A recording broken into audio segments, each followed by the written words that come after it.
മെക്സവൻ സൂക്ഷിക്കണോ എന്നതാണ് ചോദ്യം.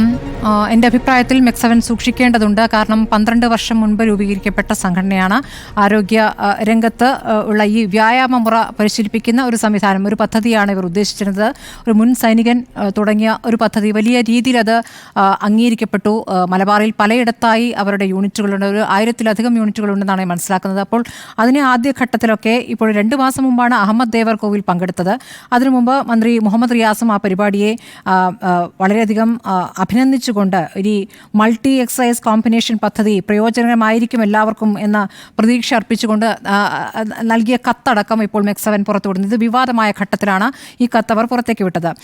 അഹമ്മദ് ദേവർകോവിൽ ഈ വിഷയം വിവാദമായ ശേഷം ഇപ്പോൾ അല്പം മുമ്പ് നമ്മുടെ റിപ്പോർട്ടറിൻ്റെ ചർച്ചയിൽ പങ്കെടുത്തുകൊണ്ട് പറഞ്ഞ കാര്യം, അദ്ദേഹം ആ പരിപാടിയിൽ പങ്കെടുത്തിട്ടുണ്ട്. അതിൽ ഇതര മതസ്ഥർ പങ്കെടുക്കുന്ന പരിപാടിയാണ്. അതിനെ വേറെ രൂപത്തിൽ കാണേണ്ടതില്ല. മാത്രമല്ല, ഇത് എക്സൈസുകൾ, പലതരത്തിലുള്ള എക്സൈസുകൾ പഠിപ്പിക്കുന്നു എന്നതിനപ്പുറം മറ്റു തരത്തിലുള്ള മതപരമായ സന്ദേശങ്ങൾ നൽകുന്നില്ല. വിവിധ മതസ്ഥർ പങ്കെടുക്കുന്ന പരിപാടി എന്ന നിലയ്ക്കാണ് താൻ അതിൽ പങ്കെടുത്തിട്ടുള്ളത്. കോഴിക്കോട് ബീച്ചിലെ പരിപാടിയിലാണ് താൻ അതിൽ പങ്കെടുത്തതെന്ന കാര്യം അദ്ദേഹം വിശദീകരിക്കുന്നു. പക്ഷേ പി മോഹനൻ, CPIM കോഴിക്കോട് ജില്ലാ സെക്രട്ടറി, ഇന്ന് ഒരു പൊതുപരിപാടിയിൽ, കോഴിക്കോട് വെച്ചല്ല, അദ്ദേഹം തലശ്ശേരിയിലെ ഒരു പരിപാടിയിൽ പ്രസംഗിക്കുമ്പോഴാണ് ഈ തരത്തിൽ ഒരു ഗൗരവത്തിലുള്ള വിഷയം ചൂണ്ടിക്കാണിച്ചിരിക്കുന്നത്. PFI ബന്ധം, നിരോധിത സംഘടനയായ PFIയുമായി ബന്ധമുള്ള ചിലർ ആണ് ഈ മെക്സവൻ്റെ വാട്സപ്പ് കൂട്ടായ്മയുടെ അഡ്മിനായി നിൽക്കുന്നത് എന്ന ഗുരുതരമായ ആരോപണമാണ് അദ്ദേഹം ഉന്നയിച്ചത്. ആ പ്രസംഗത്തിൽ മെക്സവൻ പോലുള്ള ഒരു സംവിധാനത്തെ പൂർണ്ണമായും കുറ്റപ്പെടുത്തുന്ന, അല്ലെങ്കിൽ ആ ഒരു പദ്ധതിയെ തന്നെ സംശയത്തിൻ്റെ നിഴലിൽ നിർത്തുന്ന രീതിയിലാണ് അദ്ദേഹം ആ പ്രസംഗത്തിൽ പറഞ്ഞത്. പക്ഷേ പിന്നീട് അദ്ദേഹം അത് മയപ്പെടുത്തി എന്ന് വേണം മനസ്സിലാക്കാൻ. ഇപ്പോൾ ഉണ്ണിബാലകൃഷ്ണൻ ചൂണ്ടിക്കാണിച്ച പോലെ മറ്റൊരു ചാനൽ നൽകിയ അഭിമുഖത്തിലേക്ക് എത്തുമ്പോൾ അദ്ദേഹം അതിൽ സ്പെസിഫിക് ആകുന്നു, അല്ലേ, ചില സ്ഥലങ്ങളിൽ മാത്രം, ചിലയിടങ്ങളിലുണ്ട്, അത് സൂക്ഷിക്കണമെന്ന രീതിയിൽ അദ്ദേഹം പ്രസംഗിക്കുന്നു. ഇന്നിപ്പോൾ പി മോഹനുമായി പിന്നീട് സംസാരിച്ചു എന്നാണ് അഹമ്മദ് ദേവർകോവിൽ എന്നോട് പറഞ്ഞത്. അദ്ദേഹം പറഞ്ഞത് അദ്ദേഹം ഉദ്ദേശിച്ചത് അതല്ല, ചില ആളുകൾ ആ രൂപത്തിലുണ്ടോ എന്ന് സംശയിക്കണം, അത് ശ്രദ്ധിക്കണം എന്നേ താൻ ഉദ്ദേശിച്ചിട്ടുള്ളൂ എന്നാണ് അഹമ്മദ് ദേവർകോവിൽ പറഞ്ഞത്. അപ്പോൾ ഒരു അധിക വായന ഇക്കാര്യത്തിൽ പി മോഹനൻ നടത്തിയിട്ടുണ്ടോ എന്ന് സംശയിക്കുന്നു. കാരണം ഇത് പൂർണ്ണമായും CPIMൻ്റെ അഭിപ്രായമാണ് എന്ന് ഞാൻ കരുതുന്നില്ല. കാരണം CPIM പിന്നീട് ഈ വിഷയത്തിൽ ചർച്ചയ്ക്ക് പോലും പ്രതിനിധി അയച്ചിട്ടില്ല. ഇത് അങ്ങനെ ചർച്ച ചെയ്യേണ്ട വിഷയമല്ല എന്ന് പറയുന്നു. ഇതിൽ ഈ രൂപത്തിലൊരു അപകടകരമായ സാഹചര്യം ഉണ്ടെങ്കിൽ ഉറപ്പായിട്ടും CPIM ഒരു പ്രതിനിധി അയക്കുമായിരുന്നു. അപ്പോൾ ഒരു അധിക വായന പി മോഹനൻ നടത്തി എന്നതാണ് സംശയിക്കേണ്ടത്. കാരണം CPIMലെ നേതാക്കൾ തന്നെ അതിനോട് സഹകരിച്ചിട്ടുണ്ട് എന്നുള്ളതാണ്. ഇനി ഇതിൽ എതിർത്ത് പ്രതികരണം നടത്തിയിരിക്കുന്നത് കാന്തപുരം AP വിഭാഗമാണ്. കാന്തപുരം AP വിഭാഗം അതിൽ പറയുന്നത് ആശയപരമായ ഭിന്നിപ്പുകളെക്കുറിച്ചാണ് പറയുന്നത്. അതായത് AP വിഭാഗത്തിൻ്റെ ആശയത്തോട് യോജിക്കാത്ത ആളുകൾ അതിലേക്ക് വരുന്നു, അതിൻ്റെ പ്രധാനപ്പെട്ട ചുമതലകളിലേക്ക് വരുന്നത് സംശയകരമാണ് എന്നും അവരുടെ ആശയങ്ങൾ പ്രകടിപ്പിക്കാൻ, അല്ലെങ്കിൽ അവരുടെ ആശയങ്ങൾ പങ്കുവയ്ക്കാനുള്ളൊരു വേദിയായി മെക്സവനെ കാണുന്നുണ്ടോ എന്നുമാണ് AP വിഭാഗം സംശയിക്കുന്നത്. അതാണ് അവർ പറഞ്ഞിരിക്കുന്നത്. മാത്രമല്ല, അതിൽ സംശയത്തിന് ഇട നൽകുന്ന ചില കാര്യങ്ങൾ ഉണ്ടായിട്ടുണ്ട് താനും.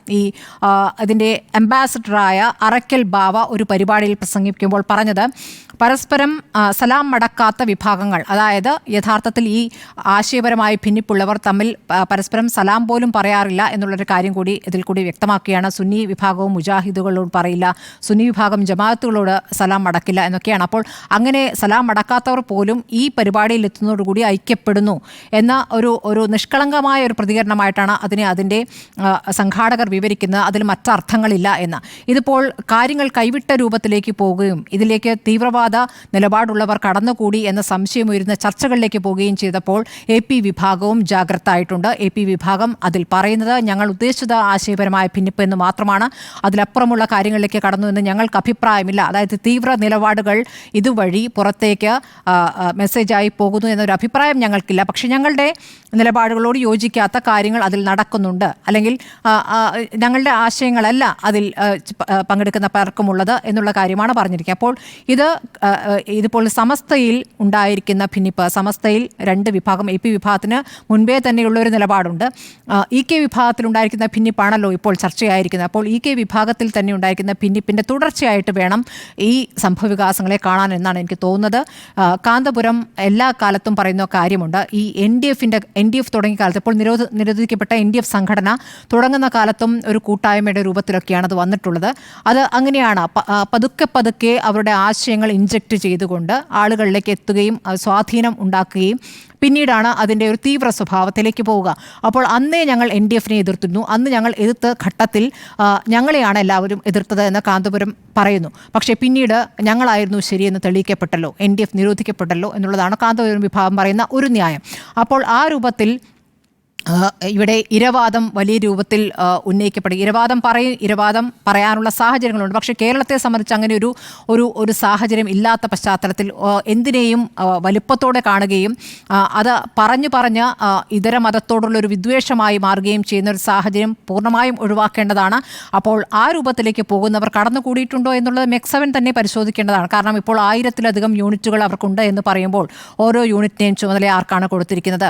അവിടേക്ക് ഈ മെക്സവൻ ബന്ധപ്പെട്ട അല്ലെങ്കിൽ അവിടെ ചേരാനെത്തുന്ന ആളുകളോട് അവിടെ എത്തുന്നവർ നൽകുന്ന സന്ദേശം മെക്സവൻ്റെ യഥാർത്ഥത്തിലുള്ള ആശയവുമായി വ്യത്യസ്തമായ സന്ദേശങ്ങൾ നൽകുന്നവരുണ്ടോ എന്നൊരു പരിശോധന മെക്സവൻ നടത്തേണ്ടതുണ്ട്.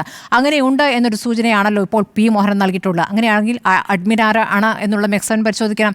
അവർ ഇപ്പോൾ പറയുന്നത് ഔദ്യോഗികമായി നൽകുന്ന പ്രതികരണം അനുസരിച്ചാണെങ്കിൽ ഞങ്ങൾ വരുന്നത് ഏത് വിഭാഗത്തിലാണ്, ഏത് മതസ്ഥരാണെന്ന് ചോദിക്കാറില്ല എന്നാണ്. അങ്ങനെ വേണ്ട, മതസ്ഥരാണോ എന്ന് ചോദിക്കേണ്ടതില്ല. പക്ഷേ എന്തെങ്കിലും പർട്ടിക്കുലർ ആശയം അവിടെ കൊണ്ടുവന്ന് അത് അവിടെ പ്രചരിപ്പിക്കാൻ ശ്രമിക്കുന്നവരുണ്ടോ എന്നുള്ള കാര്യം ഉറപ്പായിട്ടും മെക്സവൻ പരിശോധിക്കേണ്ടതാണ്, പ്രത്യേകിച്ച് ഇപ്പോൾ അത് വിവാദമായ പശ്ചാത്തലത്തിൽ. അപ്പോൾ ഇപ്പോൾ ഉയരുന്ന സമസ്തയിലെ ഭിന്നിപ്പിൻ്റെ തുടർച്ചയായി ഇതിനെ കാണാം. ഇപ്പോൾ ഈ വിഷയം ഇങ്ങനെ ഉരുത്തിരിഞ്ഞ ശേഷം P. മോഹൻ്റെ പ്രതികരണത്തിന് ശേഷം ആദ്യം പ്രതികരിച്ചിരിക്കുന്നത് BJP ആണ്. V. മുരളീധരനാണ് പ്രതികരിച്ചത്. CPIM വൈകിയെങ്കിലും ഇത് മനസ്സിലാക്കിയല്ലോ എന്നാണ് അദ്ദേഹം പ്രതികരിച്ചത്. അപ്പോൾ BJP അത് ഏറ്റെടുക്കുകയാണ് എന്നുള്ളൊരു സാഹചര്യം കൂടി അവിടെ നിൽക്കുന്നു. അതുകൊണ്ടായിരിക്കണം CPM കുറച്ചുകൂടി അതിൽ ഒരു സംയമനം പാലിക്കേണ്ടതുണ്ട് ആ പ്രതികരണങ്ങളിൽ എന്ന നിലയിലേക്ക് എത്തിയതെന്നാണ് ഞാൻ മനസ്സിലാക്കുന്നത്. P. മോഹനും അപ്പോൾ നേരത്തെ പൊതുപരിപാടിയിൽ നടത്തിയ പ്രസംഗത്തിൽ നിന്ന് പിന്നാക്കം പോയിരിക്കുന്നു. അത്ര ഒരു ആശങ്കപ്പെടേണ്ട സാഹചര്യമില്ല. മെക്സവനെ ഒന്നാകെ കുറ്റപ്പെടുത്തുന്ന ഒരു രൂപത്തിലേക്ക് CPM-ഉം പോയിട്ടില്ല എന്ന് പറയുന്നു.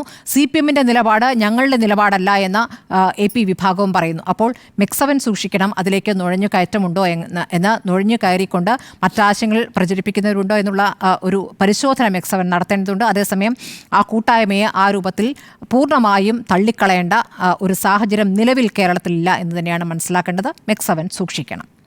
സുജയിലേക്ക് എത്താം ഇടവേളയ്ക്ക് ശേഷം.